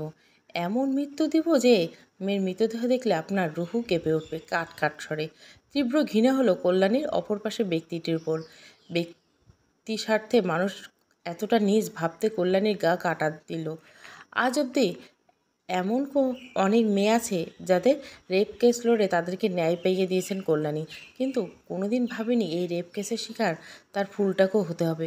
কোনোদিন ভাবেনি নিজের মেয়ের রেপ কেস লড়তে হবে। অজান্তে হুট করে কল্যাণীর চোখের সামনে ভেসে উঠল তার মেয়ে সেই আত্মচিৎকার, সম্মান বাঁচানো আকুতি মিনতি। চোয়াল শক্ত করে ফেললেন তিনি। একজন জনপ্রিয় উকিল তিনি, সবসময় ন্যায়ের পক্ষে থাকেন এবং ভবিষ্যতেও থাকবেন। চোয়াল শক্ত করে তীব্র ক্ষোভে তিনি বলে উঠলেন, শুনে রাখ, আমাকে কেউ দমাতে পারবে না। সত্য এবং অসহায় মানুষের পাশে আমি সর্বদা থেকেছি এবং থাকব। এতে করে নিজের পরিবারের ক্ষতি হলো আমি দমে যাব না। বর্তমানে এই কেসের জেরে তোমার বাবার হতো, এখন ৩৭৭ ধারা আইন ভঙ্গ করে একটা অপ্রাপ্তবয়স্ক মেয়েকে রেপ করার জন্য তোমার সর্বোচ্চ শাস্তি ফাঁসি হবে। রেডি থেকো তোমার পতন দেখার জন্য। নিঃসন্দেহে করে দিব তোমাকে এবং তোমার ধম্বকে। যেই পাপ করেছো সেই পাপের জন্য তোমায় শেষটা আমি দেখে ছাড়বো। কাট কাট স্বরে তীব্র ক্ষোভের সাথে কাট কাট স্বরের নিজের মন্তব্য পেশ করে অপর প্রান্তের ব্যক্তির উত্তরের অপেক্ষা করলেন না তিনি। মোবাইলে সময় দেখে সবে সকাল 10টা বেজে 17 বেজেছে। মনকে শক্ত করলেন, যতটা শক্ত করলে দুনিয়ার সকল অন্যায়কে দাবানো যায়। মোবাইলটা ব্যাগে ভরে ডাক্তার সাফানের কেবিনে গেল। নক করে ভেতরে ঢুকলেন। ডাক্তার সাবান তখন চিন্তিত ভঙ্গিতে দাঁড়িয়েছিল। তিনি ভেতরে প্রবেশ করে বলে উঠলেন, ডাক্তার সাফান, আপনার ভরসায় আমি আমার মেয়েকে রেখে গেলাম। আশা করি আপনি আমার মেয়ের নিঃশ্বাস বজায় রাখবেন। ডাক্তার সাবান চোখ তুলে কল্যাণীর দিকে তাকে দেখতে পেলেন। নারীটির চক্ষুতে অনল দাউ দাউ করে জ্বলছে। এই নারীর বেশ সুনাম শুনেছিলেন সে। সত্যের পক্ষে ছিলেন সবসময় তিনি, এবং ভবিষ্যতেও এও থাকবেন তার নারীটির মুখশ্রীতে পরিরক্ষিত। ডাক্তার সাফানের কী হলো কে জানে, বলে উঠলেন, নিশ্চিন্তে থাকুন, আমার সর্বোচ্চ দেব আপনার মেয়েকে সুস্থ করতে, ভরসা রাখুন। কল্যাণী মাথা নাড়ালেন, নীরবে শক্ত পায়ে প্রস্থান করলেন। আইসিইউর সামনে থেকে মিতালি, ননদ, ননাস ও তাদের স্বামীকে দেখতে পেলেন। সবাই শোকের সর্বোচ্চ স্থান অবস্থান করেছেন তাদের চেহারা পরিলক্ষিত। শক্ত রইলেন তিনি, তবুও মনের মধ্যে খচখচ করছে। আজকে যদি এই পরিস্থিতিতে নিজের স্বামী ছেলেকে পাশে পেতেন তাহলে তা আরও শক্ত হতে পারতেন, কিন্তু তা হওয়ার নাই। তার স্বামী আর ছেলে কোনোদিন তার কাছে বা রায়বাড়িতে আসবেন না হয়তো। দীর্ঘশ্বাস ছাড়লেন কল্যাণী। আইসিইউর দরজা ঠেলে ভেতরে ঢুকলেন। সেরামকে অসহায়ভাবে ঠায় দাঁড়িয়ে থাকতে দেখে শারু সেরামের বাহুতে মুখ ঢেকে ডুকরে কান্না করল। গলাটা ভারী হয়ে আসলো ওনার। অনুভব করলো গলায় পাথর বিঁধে গেছে। নিজেকে সামলানোর চেষ্টা করে ধীর স্বরে বলে উঠল, বয়ান নিয়েছে অফিসার? পুলিশ অফিসার এসকে আজিব ঘুরে তাকালেন, মাথা নাড়লেন, বুঝালেন হ্যাঁ নিয়েছেন। ঢোক গিলল। কল্যাণী আবার বলে উঠল, সুরেশ ভৌমিকের কেসটা আজকেই শেষ দিন। সব প্রমাণ আজকেই পেশ করা হবে। আশা রাখছি এই শক্তপোক্ত প্রমাণে উনি ন্যায় পাবেন। কোর্টের কার্যক্রম শুরু হওয়ার সময় চলে এসেছে। এসকে আহাজিব উঠে দাঁড়ালেন, নিচু স্বরে বলে উঠলেন, আপনি যার বিরুদ্ধে এই কেসটা লড়ছেন তার ছেলে আজকে এত বড় অন্যায় করল আপনার মেয়ের সাথে। আপনার মেয়ে কোনো মতেই বয়ান দিয়ে আর রেসপন্স করছে না। নিচু স্বরে কল্যাণী নিশ্চুপ, মুখ দিয়ে কথা বেরোচ্ছে না আর ওনার। তবুও কষ্ট করে বলেন, আমার মেয়ে রেসপন্স করবে, ও সুস্থ হবে, আবার আগের মতো প্রাণবন্ত হবে। আর কিছুক্ষণ আগে ভূষণ ভৌমিককে কল দিয়েছিল আমাকে। ওই অন্যায়টা করেছে তা মুখে স্বীকার করেছে। আজকে ওর বাবাকে ফাঁসিতে ঝোলানোর ব্যবস্থা করব, তারপর ওর ব্যবস্থা করব। এর শেষটা আমি দেখে ছাড়ব। সেরাম এতক্ষণ বিধ্বস্ত হয়ে দাঁড়িয়েছিল, কিন্তু কল্যাণীর কথা শুনে থমকে গেল। সেরামের চোখে ক্রমশ লাল হতে থাকলো, শিরা ফুলে উঠছে তার। ক্রোধান্বিত স্বরে বলে উঠল, ওরা এত সহজে মৃত্যু আমি কিছুতেই মানব না জেঠিমণি। আমার ফুল নিষ্পাপ বোনটাকে সাথে এত বড় অন্যায় কাজ করার পর ওর তো যন্ত্রণাদায়ক মৃত্যু হওয়া দরকার। ওর এত সহজ মৃত্যু ওর বা আমাদের কারোই প্রাপ্য নয়। রাগান্বিত স্বরে শাহরুখ মুখ তুলে তাকালো সেরামের দিকে। এই প্রথম সেরাম এতটা রাগ দেখেছে। যতবার সে উল্টোপাল্টা কাজ করেছে সেরাম সে রাগতে দেখেনি। ঠান্ডা মাথায় তাকে শাস্তি দিয়েছে। যে মানুষ ঠান্ডা মাথায় ভালোই শাস্তি দিতে পারে সে মানুষ রাগের মাথায় ঠিক কী করতে পারে বোধগম্য হচ্ছে না শাহরুখ। ভেজা চোখে শাহরুখ কল্যাণীকে দেখল। মানুষের যতই নিজেকে শক্ত দেখাক, যতই শক্ত ব্যক্তিত্ব সম্পন্ন মানুষ হোক না কেন, সবশেষে সবচেয়ে বড় সত্য হচ্ছেন তিনি একজনের মা। মায়ের কখনো সন্তানে এমন দশা দেখতে পারে না। শাহরুখ বুঝতে পারছে কল্যাণীর মনে ঝড় বেয়ে যাচ্ছে, কিন্তু তিনি নিজেকে শক্ত রাখার চেষ্টা করে যাচ্ছেন স্বভাবগত। সেরামের কথা শুনে অফিসার এসকে আহাজিব সেরামের চোখের দিকে তাকালেন। কিয়ক্ষণ নীরবতা পালন করে বললেন, তা ঠিক বলছেন, কিন্তু আইন নামক একটা শব্দ প্রচলিত আছে সমাজে। এই আইনের ঊর্ধ্বে আমরা যেতে পারি না। যদি যাই তাহলে আমরাই ভুক্তভোগী হই। মানুষ খুন করার শাস্তি হয় আজীবন কারাদণ্ড, নয় ফাঁসি। এর বাইরে কেউ যদি লুকিয়ে এমন রেপিস্টে নিঃশব্দে করে দেয় সমাজ থেকে, তাহলে তাকে আইনের চোখ ফাঁকি দিয়ে থাকতে হবে, অন্যথা ধরা পড়ে গেলে তাকেও ভুগতে হবে। অফিসার এসকে আহাজিবের কথায় কিসের জন্য একটা ইঙ্গিত খুঁজে পেল সেরাম। রাগের মাত্রা আরও বৃদ্ধি পেল সেরামের। শাহরুর দিকে এক নজর তাকিয়ে কল্যাণের দিকে তাকালো সেরাম। শক্ত স্বরে বলে উঠল, জেঠিমণি, তোমার বর্তমান কেসের শেষ দিন আজকে। সব প্রমাণ সঠিক সময়ে পেশ করাতে হবে। আর মাত্র আধা ঘন্টার মতো সময় আছে। ওই জানোয়ারের শাস্তি নিশ্চিত করতে হবে। এরপর ওর ছেলের। কল্যাণী সেরামের কথা আর নিজেকে আরও শক্ত করলেন। শাহরুর উদ্দেশ্য বলে উঠলেন, সেরাম আমার সাথে কোর্টে যাচ্ছে। স্নিগ্ধা, মায়ের পাশে থেকো। তোমার শ্বশুর আসলে তোমার শাশুড়ি, পিসি শাশুড়ি ও তাদের স্বামীকে বাড়িতে পাঠিয়ে দিও। তুমি আর তোমার শ্বশুর এখানে থেকে যেও। বিজয় নিয়ে কোর্ট থেকে আমি সোজা এখানেই আসবো। বলে তিনি আর দেরি করলেন না, বের হয়ে গেলেন। ওনার সাথে সাথে পুলিশ অফিসাররা। স্নিগ্ধার করুণ ফ্যাকাশে মুখশ্রীর দিকে নজর পড়তে শাহরুখ মুখে হাত দিয়ে নীরবে কেঁদে উঠলেন। সেরাম তাকালো শাহরুর দিকে। এক হাতে শাহরুখকে জড়িয়ে ধরে শাহরুর কপালে গম্ভীর চুম্বন এঁকে দিয়ে গম্ভীর স্বরে বলে উঠল, নিজের ও ফুলের খেয়াল রেখো। বলে সেরাম নিজেই বের হয়ে গেল। আইসিইউ থেকে বেরোনো মায়ের করুণ মুখশ্রীর মুখোমুখি হতে গম্ভীর হয়ে উঠলেন সেরাম। মনের মধ্যে তার রক্তস্রোত বয়ে যাচ্ছে লাফা উঠলে। নিজেকে যথাসম্ভব স্বাভাবিক রাখার চেষ্টা করছে সেরাম। সবাইকে উপেক্ষা করে এগিয়ে গেল হসপিটালের বাইরের দিকে। যাওয়ার সময় হসপিটালের প্রতিটি মানুষকে তার দিকে নীরবে তাকিয়ে থাকতে দেখলো। হসপিটালের বাইরে আসতে দেখলো আশেপাশে প্রেস মিডিয়া লোকজন এসে ভিড় করছে। তাজা খবর, নামকরা উকিল কল্যাণী রায়ের মেয়েকে রেপ করা আছে। টিভি চ্যানেলে হেডলাইন। সেরাম তার জেঠিমণির পেছনে ছিল। পাশে একজন পুলিশ অফিসার লোকজন সরিয়ে গাড়ির দিকে এগিয়ে যাচ্ছে। কল্যাণী দ্রুতপদে হাঁটতে গিয়ে এক রিপোর্টারের প্রশ্নে থমকে গেলেন। যেখানে নামকরা উকিল হয়ে নিজের মেয়েকে রেপটের শিকার হওয়া থেকে রক্ষা করতে পারে না, সেখানে সাধারণ আমজনতা মেয়েদের রেপ কেস হ্যান্ডেল করা কি শোভা পায় আপনার জেঠিমণি? রেপ কেস হ্যান্ডেল করা শোভা পায় কি না পায় সেটা নিশ্চিত এগুলো রেপ কেসের জয় দেখে বুঝতে পারছেন। যেসব মেয়ের সাথে অন্যায় হয়েছে তারা প্রত্যেকে ন্যায় পেয়েছে, আর সেই ন্যায় পাইয়ে দিয়েছেন আমার জেঠিমণি। সাংবাদিকতার যদি সঠিক প্রশ্ন করতে না পারেন তাহলে নিজেকে ঘরবন্দি করে রাখুন। কাট কাট স্বরে সেরামের শক্তপোক্ত বাণীতে মুখ কালো করে ভিড়ের মধ্যে বিলীন হয়ে গেল সেই রিপোর্টার। সেরাম সতর্কতার সহিত কল্যাণীকে গাড়িতে উঠিয়ে নিজেও ড্রাইভিং সিটে বসল। গন্তব্য পুলিশের গাড়ি তাদের পেছনে আছে। নির্দিষ্ট সময়ে 7 মিনিট দেরি হয়ে গেলে তাদের কোর্টে প্রবেশ করতে। সেরাম একপাশে দাঁড়ালো। কল্যাণী একবার তার দিকে এগিয়ে গেল সামনের দিকে। এদিকে কল্যাণীকে কোর্টে উপস্থিত দেখে ভূষণ ভৌমিক এবং তার বাবা ও তাদের সাথী সঙ্গীরা অবাকের সাথে প্রচুর রাগান্বিত হলো। দাঁতে দাঁত চেপে ভূষণ বলে উঠল, ভাঙবে তবু মচকাবে না। শালির মেয়ের খেয়ে আসলাম, ভাবলাম কই মেয়েকে ধরে মরা কান্না কাঁদবে, হসপিটালে পড়ে থাকবে, কিন্তু না, শালি এত সত্যের পক্ষে নাচতে নাচতে কোর্টে চলে এসলো। তোকে তো আমি দেখে নিব। রাগান্বিত স্বরে ভূষণের বাবা নির্মল ভৌমিক ছেলের হাত চেপে ধরে বললেন, মাথা ঠান্ডা রাখ ভূষণ, আমি একজন কমিশনার। যা পাপ করি না, কোনো না কোনো প্রমাণ রাখি না। দেখবি আজ আমি বেকসুর প্রমাণিত হয়ে সসম্মানে সাথে বেরোবো, এরপর না হয় একে ভাঙা যাবে। বাম দিকের বেঞ্চের কিনারে বসেছিল ভূষণ ভৌমিক ও নির্মল ভৌমিক, যার দরুন এগিয়ে যাওয়ার সময় পুরোটাই শুনল কল্যাণী। শক্ত চোয়ালে এবং কঠোর চাউনি দিয়ে বিদ্রূপে হাসলেন তিনি। নজর সরিয়ে ডান দিকে বেঞ্চের দিকে তাকালেন। কয়েকজন চোখ আর এক রাগ আশাভরা চক্ষু নজরে আসলো ওনার। মাথা নাড়িয়ে অভয় দিলেন তিনি। যে করে হোক সত্যের জয় করবেন। মিষ্টি এক বাচ্চা কল্যাণীর নজরে আসলো। সেই সাথে নিজের মেয়ে স্নিগ্ধার মুখশ্রী ভেসে উঠল চোখের সামনে। কল্যাণী ধীর পায়ে এগিয়ে গেলেন সামনের দিকে। শুরুতে আমি ক্ষমাপ্রার্থী আদালতের কাছে আমার দেরিতে আসার জন্য।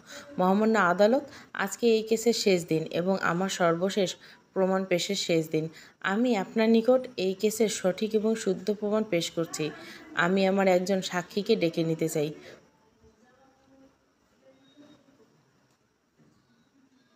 মহামান্য আদালত থেকে অনুমতি পেলে কল্যাণী একজন কাঠগড়ায় এনে দাঁড় করালো। এদিকে কাঠগড়ায় দাঁড়াতো ব্যক্তিকে দেখে ভূষণ এবং তার বাবা ও তাদের লোকজনেরা অবাক হলো। এই লোকটা তো তাদের বাড়ি কাজের লোক। শেষে কি না লোকটা যেই থালে খেলো সেই থালে ফুটো করলো। ভূষণ রাগে দাঁতে দাঁত পিষল। এই মুহূর্তে ভূষণের মন চাচ্ছে সব কিছু জ্বালিয়ে দিতে। কল্যাণী কাঠগড়ায় উপস্থিত আফতাব সাহেবের দিকে এগিয়ে গেলেন। প্রশ্ন করলেন, আপনি নির্মল ভৌমিকের বাড়িতে ড্রাইভার হিসেবে কাজ করতেন। আপনি নিশ্চয়ই এই খুনের ব্যাপারে জানেন এবং এর সাথে আপনার যোগাযোগ আছে। আপনি আপনার মতামত রেখেছেন যে নির্মল ভৌমিক এবং ছোট ভাই সুরেশ ভৌমিককে খুন করেছে। আপনার কাছে যা এভিডেন্স আপনি পেশ করতে পারেন। কল্যাণীর প্রশ্নের উত্তর দিলেন আফতাব সাহেব। ওনার বাড়িতে ড্রাইভার হিসেবে কাজ করছি প্রায় বছর দুয়েক। এর মধ্যে ওনার অনেক পাপ কাজের কথা জেনেছি। মানুষ খুন করার মতো মানসিকতা ওনার আছে, কিন্তু কখনোই ভাবিনি সম্পত্তির লোভে নিজের ছোট ভাইকে খুন করবে। সুরেশ আমার অনেক কাছের ছিল। কখনোই আমি মুসলিম বলে বৈষম্য করেননি তিনি। মায়ের পেটের ভাইয়ের মতো স্নেহ করেছেন, কিন্তু ওনার সর্বদা এই নিয়ে আমাকে তুচ্ছ-তাচ্ছিল্য করেছিল। আমার চোখের সামনে উনি অর্থাৎ নির্মল ভৌমিক সুরেশকে ভাইকে খুন করেছেন। আড়াল থেকে সেটা আমি আমার মোবাইলে রেকর্ড করছি এবং ওই বাড়ির সিসিটিভি ফুটেজ সংগ্রহ করছি। এই যে আমার মোবাইলে ভিডিওটা এবং সিসিটিভি ফুটেজ, আশা করি এতেই প্রমাণ হবে উনি খুন করেছেন সুরেশ ভাইকে। বলে তিনি তার মোবাইল ও সিসিটিভি ফুটেজ পেনড্রাইভ এগিয়ে দিলেন কল্যাণীর দিকে। কল্যাণী সেটা মহামান্য আদালতের কাছে পেশ করলো। কল্যাণী অপর প্রান্তে উকিল হেরে যাচ্ছে বুঝতে পেরে বলে উঠল, মহামান্য আদালত, এইসব বানোয়াট ভিডিও পেশ করে আদালতের সময় ও এই কেস জেতার চেষ্টা করেছেন কল্যাণী নেই। উনি জানেন উনি এই কেসে হেরে যাবেন। কল্যাণী সামান্য হাসলেন। অপর প্রান্তের উকিল আশরাফ সাহেবের কথায় কল্যাণী ন্যায়ের বিচার পাওয়ার আশায় মহামান্য আদালতের দিকে তাকালেন। তিনি বললেন, সমস্ত প্রমাণের সত্যতা যাচাই করে আমি আমার রায় কিছুক্ষণ পর জানাচ্ছি। বৈঠক উঠে গেল। সবাই বাইরে চলে গেল। কল্যাণী, সেরাম ও পুলিশ অফিসার এসকে আজিব ও দুইজন কনস্টেবলের সাথে সুরেশ ভৌমিকের পক্ষের লোকজন ও ভূষণ তার বাবা ও তাদের সাথে লোকজন রয়ে গেল। ভূষণ শক্ত মুখে এগিয়ে গেল কল্যাণীর দিকে। এক হাত পরিমাণ ফাঁকা রেগে সাপের ন্যায় ফুঁসতে ফুঁসতে তাকালো কল্যাণীর দিকে। ভূষণের চেহারা নজরের সামনে আসতে কল্যাণীর মনে তীব্র ঘৃণার জানান দিল। তারা ঘৃণা করল ভূষণ ভৌমিক ও তাদের পরিবারকে। বরং করার আগে, আপনি কেন এখানে আসলেন?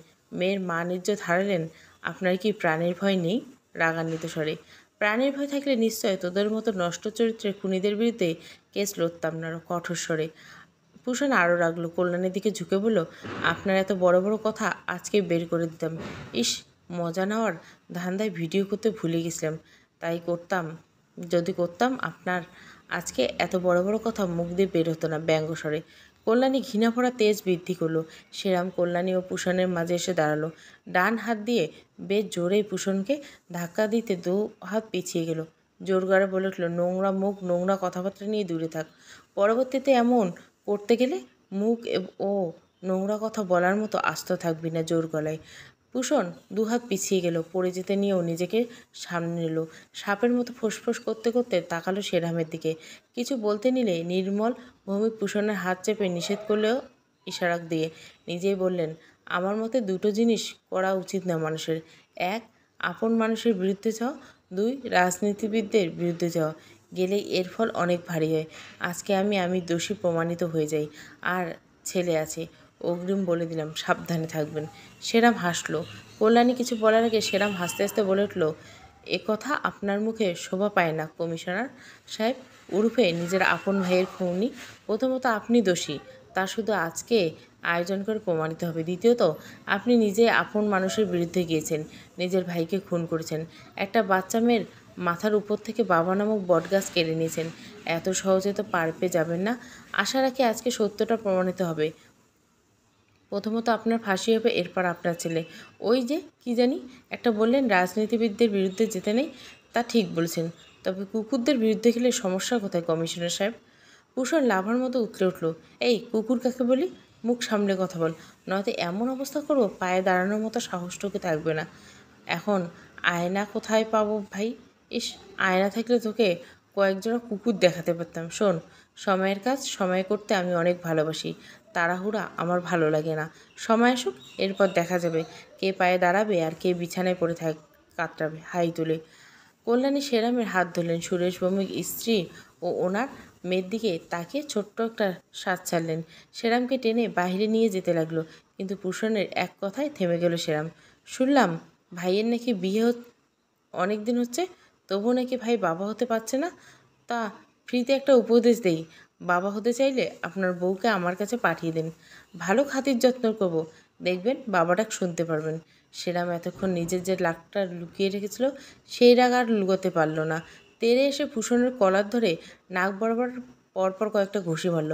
মুহূর্তে ভূষণের নাক দিয়ে ঝরঝর করে রক্ত পড়তে লাগলো। জানে মেরে ফেলবে একদম, মুখ সামলে কথা বল, নয়তো আইনের দিকে চেয়েও অপেক্ষা করবো না। নিজের তোর মুখ ভেঙে দিব, মাইন্ড ইট।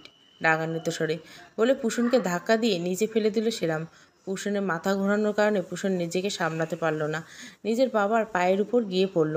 নির্মলভাবে দ্রুত ছেলেকে উঠিয়ে রাগান্বিত স্বরে অফিসার এসকে আজিবকে বলে উঠলেন, আপনি উপস্থিত থাকতে এই অভদ্র ছেলে আমার ছেলেকে কোন সাহসে আঘাত করলো?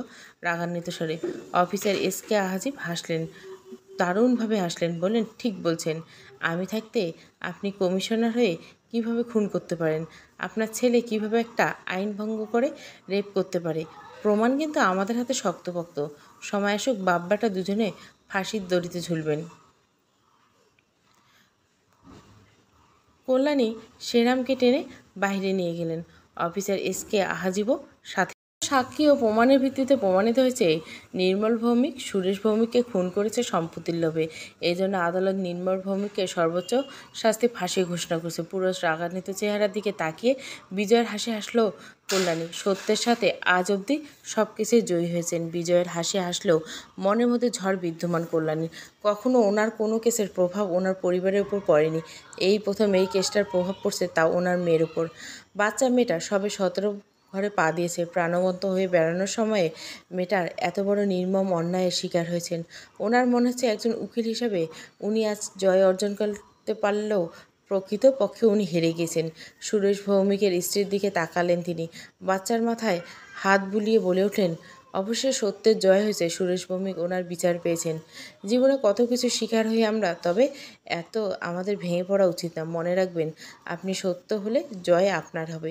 মনকে শক্ত করুন, মেয়েটাকে শক্ত করে গড়ে তুলুন। আশা রাখি ভবিষ্যৎ উজ্জ্বল হবে আপনাদের। শান্ত স্বরে সুরেশ ভৌমিকের স্ত্রী নীরবে তাকিয়ে রইল কিছুক্ষণ কল্যাণীর দিকে। নীরবতা ভেঙে কাঁপা কাঁপা স্বরে বলে উঠলেন, আপনাকে ধন্যবাদ দেওয়ার মতো মুখ আমার নেই ম্যাডাম।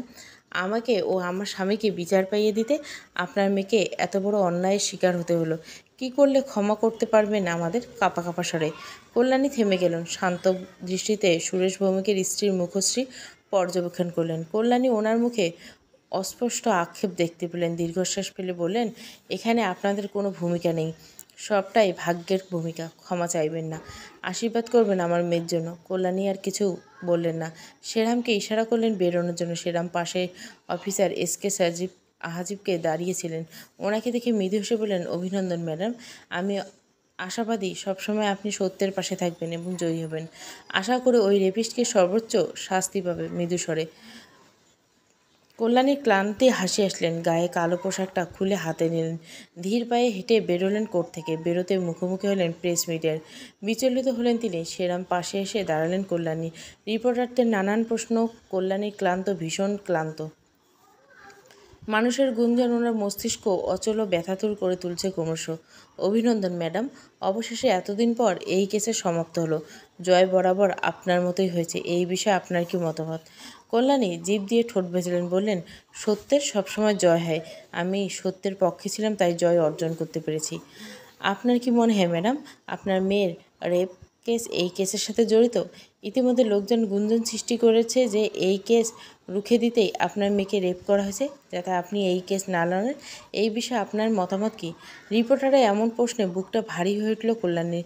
চোখ ঝাপসা হয়ে গেল। নিজেকে যথাসম্ভব সামলানোর চেষ্টা করে ভাঙা গলায় বললেন, দুঃখিত, আপাতত এই বিষয়ে কোনো কিছু বলতে চাইছি না। ভাঙা গলায় সেরাম ভিড় ঠেলে কল্যাণীকে গাড়িতে এনে বসালেন। নিজের ড্রাইভিং সিটে বসে গাড়ি চালানো শুরু করলো। উদ্দেশ্য হসপিটালে। হসপিটালে প্রবেশ করে কল্যাণী সর্বপ্রথম ডাক্তার সাফানের কেবিনে প্রবেশ করলেন নক করে। সবেমাত্র ডাক্তার সাফান পেশেন্ট অ্যাপয়েন্টমেন্ট করে এসেছে। আমার মেয়ে কেমন আছে? ডাক্তার সাফান ধীর কণ্ঠে। ডাক্তার সাফান তাকালেন কল্যাণীর দিকে, নিচু স্বরে বললেন, ব্লিডিং বন্ধ হয়েছে, আগের চেয়ে ঠিক আছে, কেবিন শিফট করা হয়েছে, আপাতত ঘুমের ইঞ্জেকশন দেওয়া হয়েছে। কল্যাণী কিছু বললেন না, যেভাবে এসেছিলেন সেভাবে চলে গেলেন।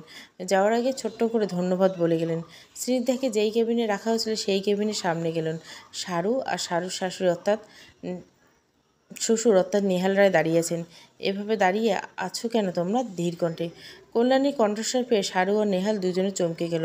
কল্যাণী ভুরু কুঁচকেলেন। শারু আমতা আমতা করে বলল, অভিনন্দন তোমাকে জেঠিমণি। না মানে এমনি দাঁড়িয়ে আছি, ভালো লাগছে না তাই আর কি। আমতা আমতা করে তোতলাচ্ছ কেন? শান্ত স্বরে। শারু কিছু বলতে নিলে বলল না নেহাল রায়ের ইশারায়। নেহাল এবার নিজেই বললেন, ওসব বাদ দাও বৌদি, স্নিগ্ধার সাথে দেখা করে এসো, মেয়েটা তোমাকে খুঁজছিল। অবশ্য ও এখন ঘুমাচ্ছে। কল্যাণী কিছু বললেন না। এতক্ষণ শক্ত স্বাভাবিক থাকলেও এখন আর থাকতে পারছে না। কীভাবে মেয়েকে ওই রকম অবস্থায় দেখবেন তিনি? ওনার মনে আবারও তুমুল ঝড় সৃষ্টি হলো। কেবিনে যাওয়ার জন্য উদ্যত হলেন তিনি। এর আগে শারুর উদ্দেশ্যে বলেন, পরশু থেকে তো তোমার এসএসসি পরীক্ষা, বাড়ি চলে যাও তোমরা, সেরাম, আর আমি এখানে আছি স্নিগ্ধার কাছে। বলেই তিনি কেবিনে প্রবেশ করলেন। কেবিনের মধ্যে প্রবেশ করতে থেমে গেল কল্যাণী। নজর স্থির করে সামনে তাকালেন। মুহূর্তের মধ্যে অস্থিরতা জেগে উঠল ওনার। নিজেকে সামলে কঠোরতা ফুটিয়ে তুলতে চাইলেন, পারলেন কি না ওনার বোধগম্য হলো না।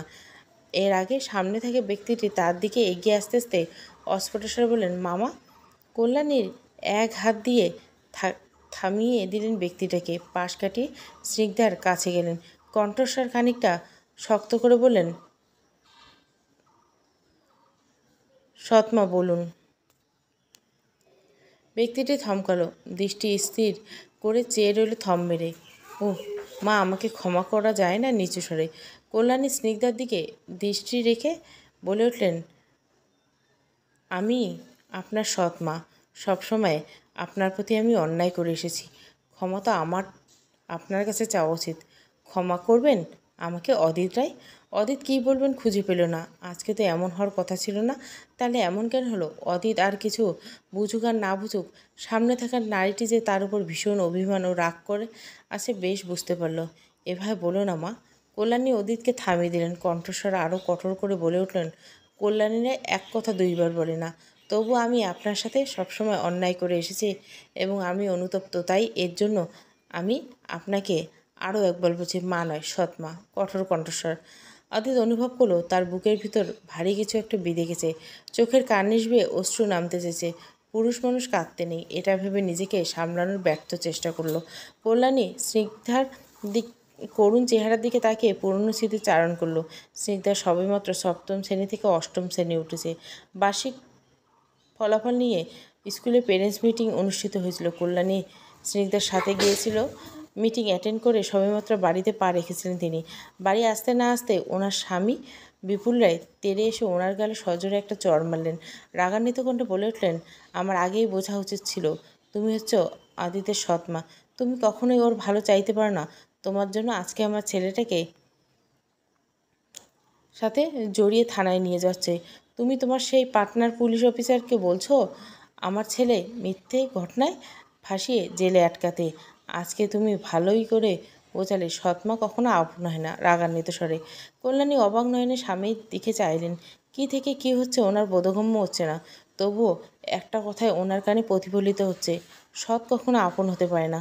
কল্যাণী হতভম্ব মিশ্রিত কণ্ঠস্বরে বলে উঠল, কী বলছো তুমি? আমি আদিতের ভালো চাইব না? ওকে আমি ড্রাগ স্মাগলিং ঘটনায় ফাঁসিয়ে জেলে পাঠিয়েছি? কী সব বলছো? আমি ওর মা, ওর নিজের মা। ওর 5 মাস বয়স থেকে এই অবধি কোলে পিঠে করে মানুষ করছি, আমি ওকে কেন ফাঁসাবো? বিপুল রায় কল্যাণীর কথায় আরও রেগে গেলেন। পুনরায় কল্যাণী গেলে সজোরে চড় মারলেন। স্নিগ্ধা তখন পাশে দাঁড়িয়ে কান্না করছিল। বাবার হাত জড়িয়ে কান্না করতে করতে বলল, বাবা তুমি মাকে এভাবে মারছো কেন? মা কিছু করেনি, মা তো আমার সাথে স্কুলে গিয়েছিল। রাগের মাথায় বিপুল রায় মেয়েকে ধাক্কা দিয়ে ফেলেন। ফলস্বরূপ স্নিগ্ধা ফ্লোরে পড়ে গেল, মাথায় আঘাত পেল, কপালের কিনারা ফেটে রক্ত গড়িয়ে পড়ল। কল্যাণী অস্থির হয়ে পড়লেন। দ্রুত মেয়েকে উঠিয়ে আঁচল দিয়ে কপাল চেপে ধরলেন। শক্ত গলায় বিপুল রায়ের উদ্দেশ্যে বলে উঠলেন, আমার সাথে তুমি যাই করো না কেন, আমার মেয়ের সাথে তুমি এমন আচরণ করতে পারো না। তোমার জন্য ওর আজকে রক্তক্ষরণ হচ্ছে। যে মেয়েকে আমি কোনোদিন ফুলের টোকা অবধি লাগাতে দেইনি, সেখানে তুমি বাবা হয়ে ওর রক্ত ঝরেছ। এর জন্য তো তোমাকে আমি কোনোদিন ক্ষমা করব না। আমি কোনোদিন তোমার ছেলেকে নিজের সতীনের ছেলে মনে করিনি, নিজের পেটের সন্তান মনে করেছি। তোমার ছেলেকে সেই 5 মাস থেকে এই অবধি বড় করে ভালোবেসে, সেখানে তুমি কত সহজে বলে দিলে সৎ কখনো আপন হয় না। আমিও সৎ মা, আমার দ্বারা ওর কখনো ভালো হবে না, বলে রাখছি। তুমি যেই দোষারোপ আমাকে করছো সেটা আমি ভুল প্রমাণ করব। কল্যাণী আর কিছু বললেন না। মেয়েকে নিয়ে হসপিটালের উদ্দেশ্যে রওনা হলেন। যাওয়ার সময় ফিরেও তাকালেন না। হসপিটালে নিয়ে স্নিগ্ধার মাথায় ব্যান্ডেজ করালেন। স্নিগ্ধা দুর্বল হয়েছে, ভালোই ব্লিডিং হয়েছে। কল্যাণী নিজের মাকে কল করে হসপিটালে ডাকলেন। তিনি আসতে স্নিগ্ধার কাছে ওনাকে রেখে কল্যাণী থানার দিকে রওনা হলেন। শাড়ি এখনও তো ওনার স্নিগ্ধার রক্ত লেগেছে। ওই অবস্থায় উনি থানায় গেলেন। থানায় প্রবেশ করতে অফিসার মুজিব শিকদারের কাছে গেলেন। কল্যাণীকে দেখে অফিসার মুজিব শিকদার বসা থেকে উঠে দাঁড়ালেন। বললেন, ম্যাডাম, আপনি যে সাথে জড়িত চক্রের কথা বলছেন, আমরা আজকে সেই চক্রকে অ্যারেস্ট করছি। সেখানে আপনার ছেলেও জড়িত। কল্যাণী থমকালো, কিছুক্ষণ যেতে বলল, ও আমার আদর্শে বড় হয়েছে অফিসার। আমার দৃঢ় বিশ্বাস আমার ছেলে এমন কিছুই করতে পারে না। কোথাও একটা ভুলভ্রান্তি হয়েছে। অদিত এক সাথে জড়িত নয়। অফিসার মুজিব শিকদার বললেন, আজকাল ছেলেমেয়েরা দেখায় যে তার বাবা মায়ের আদর্শে বড় হয়েছে, কিন্তু প্রকৃতপক্ষে তারা ভেতরে ভেতরে অনেক অনৈতিক কাজ করে। কল্যাণী শক্ত কণ্ঠে বললেন, অন্যের ছেলেমেয়েরা করতে পারলো, আমার আদিত এমন কিছুই করেনি আমি জানি। কল্যাণী ভেতরে গেলেন। ভেতরে গিয়ে দেখতে পেলেন কতগুলো ছেলের সাথে আদিত দেওয়ালে পিঠ থেকে বসে আছে জেলের ভিতর। তিনি আদিতকে স্পষ্ট স্বরে ডাকলেন, আদিত। আদিত নজর তুলল। ওনার দিকে কিছুক্ষণ তাকে কাট কাট স্বরে বলে উঠল, নাটক করবেন না দয়া করে। আপনাকে তো নিজের মা মনে করেছিলাম, কিন্তু আপনি সৎ ছেলে দেখে আমাকে চক্রের সাথে জড়িয়ে ফাঁসিয়ে দিলেন। আজকে বুঝিয়ে দিলেন সৎ মা কখনো নিজের মায়ের মতো হয় না। আমার জন্মের সময় আমার মা মারা গিয়েছে। যদি আমি মারা যেতাম তাহলে আজকে আপনার মতো এক মহিলার না দর্শন পেতাম, আর না আপনার জন্য আমাকে জেলের মিথ্যে আরোপে আসতে হতো। কল্যাণী অবিশ্বাসের নয়নে আদিত্যের দিকে চেয়ে আছেন। যেই ছেলেকে নিজের পেটের ছেলের মতো আগলে রেখে বড় করেছেন, এত বড় করেছেন, সেই ছেলে কিনা আজকে তাকে এসব বলছে। ভাবতেই কল্যাণী শ্বাস নিতে কষ্ট হচ্ছে। কোনো মতে কল্যাণী বলে উঠল, কিসের জন্য তুমি আমাকে এসব বলছো আমার জানা নেই। যাই হোক, এত বছর তোমার সাথে অনেক অন্যায় করেছি, এবং আজকে আমার মতো মহিলার জন্য তুমি জেলের মধ্যে আছো। পারলে দয়া করে আমাকে ক্ষমা করো। কল্যাণী আর কিছু বলতে পারলেন না। নীরবে অফিসারের কাছে আসলেন। অফিসার অপর প্রান্তে চেয়ারে বসলেন। অফিসার মুচিব চুপচাপ কল্যাণীকে পর্যবেক্ষণ করলেন। কিছুক্ষণ নীরবতা পালনের পর কল্যাণী নীরবতা ভেঙে বলে উঠলেন, ওনা অফিসার মুজিব শিকদার ভুরু কুঁচকালেন। ওহ, যখন চক্রকে ধরেছিলাম তখন আপনার ছেলে ওদের সাথে ছিল না। এই চক্র প্রধান আপনার ছেলের কথাই বলেছে, এবং এটাও বলছে আপনি নাকি ওই প্রধানকে বলেছেন যদি ওরা ধরা পড়ে যায় তাহলে আপনার ছেলের কথাও বলতে, যে আপনার ছেলেও এটার সাথে জড়িত। কল্যাণী ভুরু কুঁচকে এরপর ভাবুঘর ভান করে বললেন, কিছুক্ষণ যেতে হেসে উঠলেন, আপনাকে তো বোকা ভাবিনি অফিসার। আমি যদি জানতাম যে কারা সাথে জড়িত, তাহলে ওদের কথা আরও আগে আপনাকে বলতাম। আপনার ভালো করেই জানা আছে আমি আইনের লোক, সত্যের পক্ষে। সেখানে নিজের ছেলের অন্যায়ের কাজে সাথে জড়িত দেখে আমি চুপ করে থাকব? এই প্রধানকে 3rd ডিগ্রি দিন, সত্যটা ঠিক বেরিয়ে আসবে। ওই ছেলের বলা প্রতিটি কথা রেকর্ড করবেন। অফিসার মুজিব শিকদার কিছুক্ষণ ভুরু কুঁচকে কল্যাণের দিকে চেয়ে রইলেন। এরপর দুজন মহিলা কনস্টেবল ও দুজন পুরুষ গিয়ে জেলের সামনে গেলেন।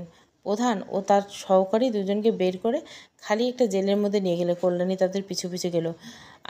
অফিসার মুজিব শিকদার শান্তভাবে ওদের জিজ্ঞাসা করলেন, নিজেরা ফেসেছে ভালো কথা, নির্দোষ একজনকে কেন ফাঁসাতে চাইছো? প্রধান অর্থাৎ আহানের নামে ছেলেটা বলে উঠল, এই চক্রের সাথে যারা জড়িত ছিল তারা সবাইকে তো অ্যারেস্ট করেছেন, ফাঁসালাম কোথায়? কল্যাণী রায় তো ভালো মতোই চেনে, ওনার ছেলেকে কেন ফাঁসাতে চাইছিস? আহান ভুরু কুচকে মাথা ঝাঁকিয়ে করে কল্যাণীকে দেখলো, এরপর বলল, ওনার ছেলে এটার সাথে জড়িত, এতে আমি ফাঁসানোর কে আছে? এই তো দুদিন আগে একসাথে বসে নিয়েছিলাম, মেয়ে নিয়ে ফুর্তি করতো। কল্যাণী চোয়াল শক্ত করে ফেললেন, রাগী স্বরে বললেন, অফিসার, আমার ছেলে কাল তার বাবার সাথে রাজশাহী থেকে এখানে এসেছে 1 মাস পর। সেখানে এই ছেলে এসবকে ভিত্তিহীন কথা বলছে। অফিসার মুজিব শিকদার আরও শান্ত হয়ে প্রশ্ন করতে পারলেন না। উঠে গিয়ে আহান ও সেই দুজনকে ছেলেকে বেধড়ক মারা শুরু করলে। এক পর্যায়ে অফিসার থামলেন।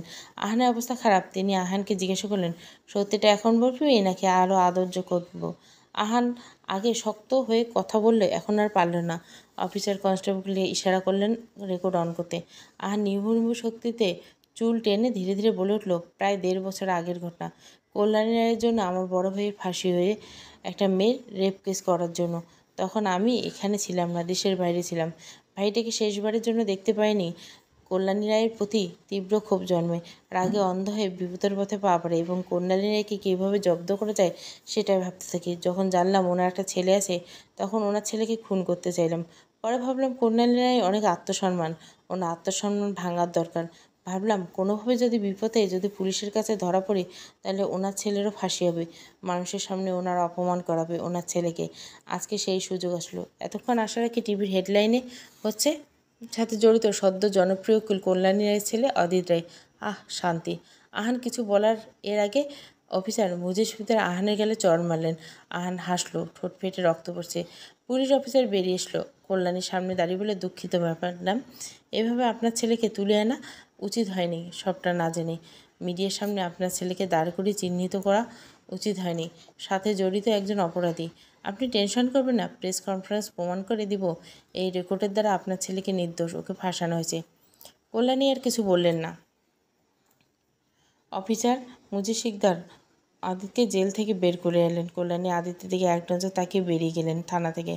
আদিত কল্যাণী যাওয়ার পরে তাকিয়ে অফিসারকে জিজ্ঞাসা করলেন। অফিসার থেকে সবটা শুনে থম মেরে দাঁড়িয়ে রইল কিছুক্ষণ। থমথমে মুখ নিয়ে সে বাড়ির উদ্দেশ্যে রওনা দিছে। যেদিন কল্যাণীর মেয়েকে নিয়ে যায় বাড়িতে, নিজের বাবার বাড়িতে ছিল।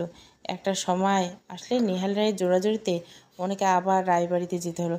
কিন্তু গিয়ে জানতে পেরেছেন বিপুল রায় আদিতকে নিয়ে সুদূর কানাডায় পাড়ি দিয়েছেন। হুট করে আদিত কল্যাণীর পেছন থেকে জড়িয়ে ধরার ভাবনা থেকে বেরিয়ে এলো। আদিত কান্না করছে। কল্যাণীর মনে এমনিতে স্নিগ্ধার মুখখানি দেখে ঝড় উঠছে, তার উপর আদিতের কান্নায় বেগতিক অবস্থা হচ্ছে মনের। নীরব ক্লেশের অন্ত, প্রথম পর্ব। ভালো লাগলে নেক্সট পর্ব দিব। নেক্সট পর্ব কমেন্ট আসলে তবেই নেক্সট পর্ব দেব।